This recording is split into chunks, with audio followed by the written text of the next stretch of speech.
Welcome back. Today we are talking about all things red buttercream.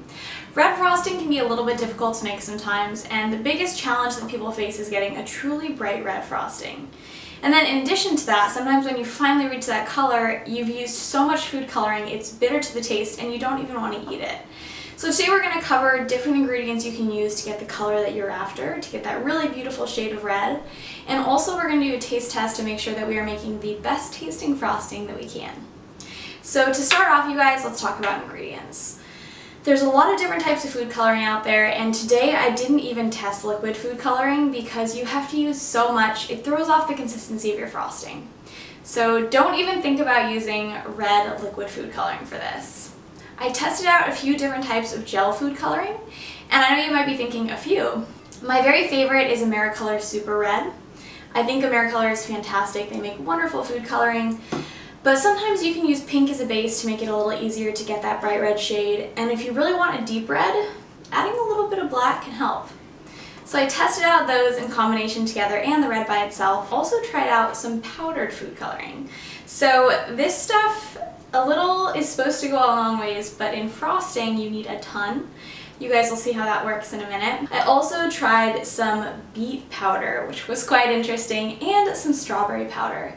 So with colored frosting like this, when you want it to taste good, I recommend adding a flavor to it.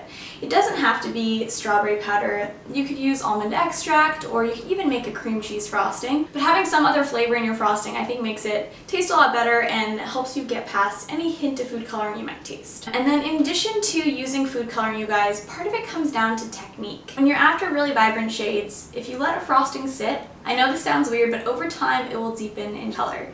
So I made some of this frosting in advance, and I'm going to show you a comparison of the frosting I made today versus the frosting that's been sitting for 3 days. Another tip that's kind of unorthodox is that heating your buttercream is actually going to make the color darker too. Sounds crazy, but if you've ever piped frosting before that's colored with gel food coloring and noticed that it's gotten darker from the heat from your hands, you've experienced this before. So sometimes letting your frosting sit out overnight on your counter if you have a slightly warm kitchen can also help it deepen in color. So I'm going to show you guys all these different experiments I've done today. Then we're going to do a taste test and a color test to see what looks the best and what tastes the best. For my first red frosting, I'm just using red gel food coloring. I love using the Americolor brand, I think it works best, and this one is super red. So I'm mixing it, and I added a decent amount into the bowl, but it's still a light color of red. I added some more just because I really wanted to see if it would get deeper, and adding more didn't really change the color. So I stopped there and moved on next to my red frosting that I actually made in advance. So I used, I think, about the same amount of gel food coloring, maybe a little bit less, and I made it 3 days in advance. I also let it sit out overnight, which I found that leaving it at room temperature can help deepen the shade. Don't worry, the frosting won't go bad, it just helps it deepen that color. Next, I used a combination of pink gel food coloring, which I use this deep pink color. And the idea behind this is that you start off with pink, which gives you a colorful base, and then you shouldn't have to add as much red gel food coloring into it to get it red. However, I didn't get a super dark shade of red, so I wasn't 100% happy with it. Next, it's time for the red powdered food coloring, and I'm using this kind made by Lorraine, which I got on Amazon. So I started off adding maybe a third of the tiny little container and mixing it, and you can see it really didn't make the frosting very red, and this isn't very much frosting in the first place. This bowl is smaller than the others, so I added in some more powder and used at least half of this little container, and that did make the frosting a little bit darker, but it was still the lightest shade of red I've seen in all of my experiments so far.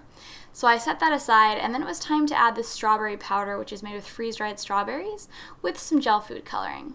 One word of caution is if you use freeze-dried strawberries, they really thicken the frosting, so be sure to add some extra heavy cream to make sure the frosting isn't too thick. You can see here mine got pretty thick. And it almost was a salmon color at first, so I added a touch more of that gel food coloring, because I did want it to be red, I didn't want it to be pink. And that did help. So I set that aside, and next up it was time for red and black gel food coloring. So for this I'm using super black and super red.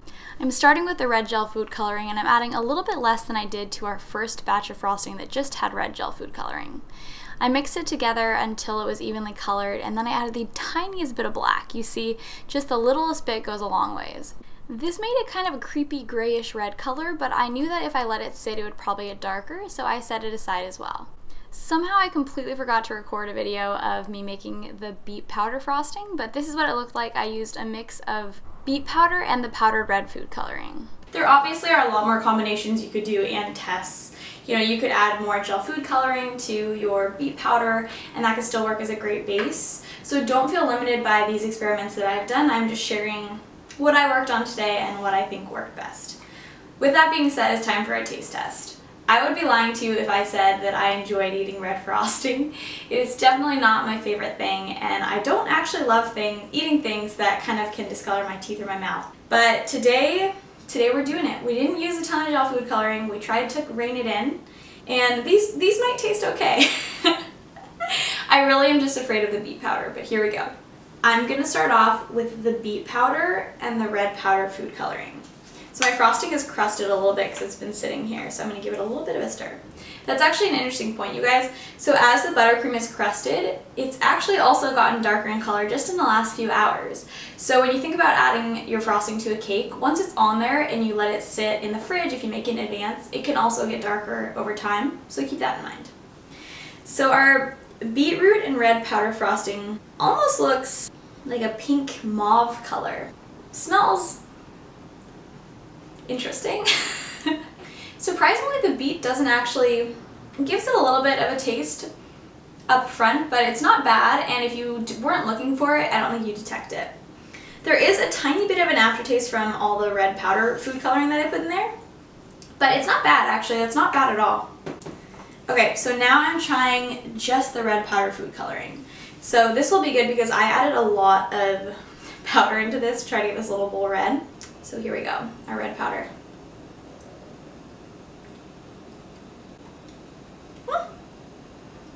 That has no bitter aftertaste at all. And I added a lot of that powder. Okay, so that's good. So it's a little bit expensive to use the powder because you have to use a lot of it, but it doesn't taste bad.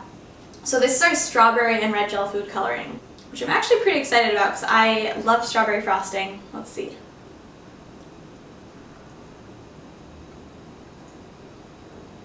That tastes delicious. Onto our pink gel food coloring and red gel food coloring combination. Okay.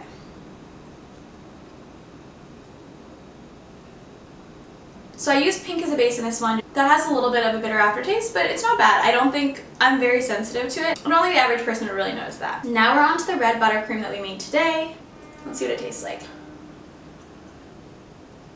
Okay, so that one, I guess I added more gel food coloring than I thought, not quite as good. Now onto the red gel food coloring with a little bit of black, which actually you can see already, it's really deepened in shade. Okay, moving on to my other hand. Okay. That actually doesn't taste that bad. And it really has become a nice deep shade of red from that black. Okay, I like that. And now we're on to our final frosting, which is the frosting that I made in advance. So I think that this is the winner, especially in terms of color. We're going to see if it tastes okay. So I didn't have to add too much gel food coloring to that, it just deepened over time. And that actually doesn't taste, I think I used more gel food coloring actually in the one I made today than I did in the one I made a few days ago, which is surprising. You know, I might prefer just making it in advance. I think my favorite combination would be strawberry buttercream base and making it in advance. But people are after different things, so if you want to use natural food coloring, if you're making a smash cake and you just don't want to use gel food coloring, you can use beet powder or you can use strawberry powder and try to find a combination. It might not be as vibrant or red as you want, but it would still get the message across. Or if you're going for like a really deep shade of red for a specific cake decoration you're making, you could add a little bit of black. The one thing is, I just don't recommend making your frosting the day of and just trying to add a bunch of gel food coloring. Doesn't taste good, you're going to have that bitter aftertaste, and it's not what you want. So now you know a lot more about making red frosting, and hopefully you can customize your own to make it taste and look exactly how you want. Thank you guys so much for watching today. I hope you enjoyed this tutorial and you found it helpful, and hopefully I'll see you guys again soon.